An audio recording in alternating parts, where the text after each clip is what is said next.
Guys में आप सभी का स्वागत और मैं शिवम। जी बिल्कुल, हाल ही में चाइना में एचएमपीवी वायरस के केसेसों में जो है वो वृद्धि देखी गई है और भारत में भी कुछ केसेस निकल कर सामने आए।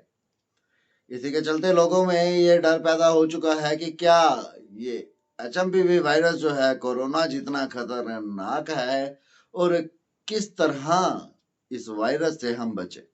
इस संबंध में हमने deputy director of health services Sanjay Sharma ji से बात की और उनसे जानने की कोशिश की कि ये एचएमपीवी वायरस आखिर है क्या और किस तरह हम कौन कौन से प्रिकॉशंस लेकर इस एचएमपीवी वायरस से जो है वो बच सकते हैं। मैं आपके माध्यम से लोगों को बताना चाहता हूँ ये HMP virus human Meta virus ये कोई नया वायरस नहीं, पुराना ही वायरस है। ये पहले भी डिटेक्ट हो चुका है।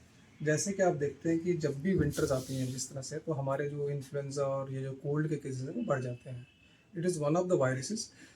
लगभग 10 से 15% जो केसेस जो कोल्ड के होते हैं वो इस वायरस से सफ़र करते हैं। अभी चाइना में जो हुआ है उसकी मैं, क्योंकि ऑफिशियल रिपोर्टिंग वहाँ से नहीं आ रही है, लोगों में पैनिक इसलिए क्योंकि रिसेंटली उन्होंने कोविड-19 के एपिडेमिक को देखा है, उससे बड़ी मुश्किल से अभी तक उभरे हैं। और उसके जो, अगर आप याद करेंगे, कोविड-19 में जो लॉकडाउन लगे थे और जितना वहाँ पे जो हमारी मॉर्टेलिटी रेट इतना बढ़ गया था और पूरा वर्ल्ड सफ़र कर रहा था। तो मेरा तो ये कहना है कि ये भ्रम ज़्यादा मीडिया में ना फैलाएं, क्योंकि ये नॉर्मल वायरस की तरह है। सिम्टम्स इसके नॉर्मल इन्फ्लुएंजा के जैसे होते हैं, जुकाम, खांसी, बुखार। और थोड़ा सा जिनको इम्यूनो कम्प्रोमाइज पेशेंट है और छोटे बच्चों में, उनमें थोड़ा सतर्क रहने की ज़रूरत है, क्योंकि उनमें ये सिम्टम थोड़े एडवांस करके दिख सकते हैं, जहाँ पे रेस्पिरेटरी डिस्ट्रेस और सांस लेने में तकलीफ आ सकती है। तो बाकी जो छोटे छोटे सिम्टम्स हैं, सिम्टोमेटिकली उनको ट्रीट करना है, घर पे ही ट्रीटमेंट करना है। और अगर आपको लगता है कि नहीं, थोड़े सिम्टम्स बढ़ रहे हैं, तो उनको अस्पताल ले जाएं। और अब अच्छी बात यह है कि कोविड-19 की वजह से हमारे अस्पताल जो है इस तरह के डिजीज़ को ट्रीट करने के लिए अच्छी तरह से इक्विप्ड है।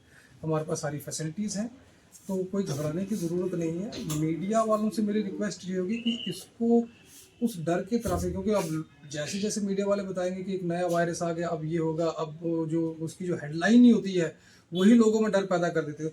तो ये एक सेंसेशनल हेडलाइंस बनाने की बजाय, क्योंकि एक नॉर्मल से सर्दियों में जिस तरह से जुकाम, खांसी का जो कफ, कोल्ड का जो केसेस बढ़ते हैं, उसी तरह से हर साल देखने को मिलता है। जैसे जैसे मौसम बदलेगा इस तरह के केसेस कम हो जाएंगे।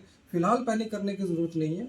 मीडिया के हवाले से हमें पता चला कि इंडिया में अभी तक 6 केसेस ऐसे डिटेक्ट हुए हैं, और जिन जगह पे वो डिटेक्ट हुए उनकी फैमिली की कोई ट्रैवल हिस्ट्री नहीं है, यानी कि वायरस अंदर से ही था।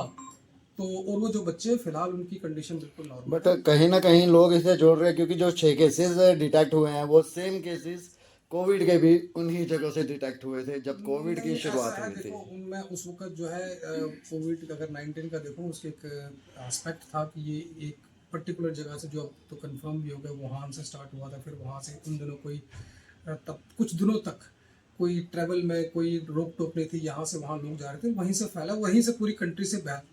फिर बाद में लोगों ने लॉकडाउन लगाया, पाबंदियाँ की। लेकिन जैसे ये केस अभी डिटेक्ट हुए, इनमें से तो किसी की कोई ट्रैवल हिस्ट्री है नहीं। अगर आप कोई बोले कि वहाँ से जी आए, जी। ये तो वहीं से विद इन द पॉपुलेशन में डिटेक्ट हुए हैं। और फिलहाल अभी तक तो नॉर्मल फ्लू की तरह ही बिहेव कर रहे हैं, तो कोई खास पैनिक नहीं है।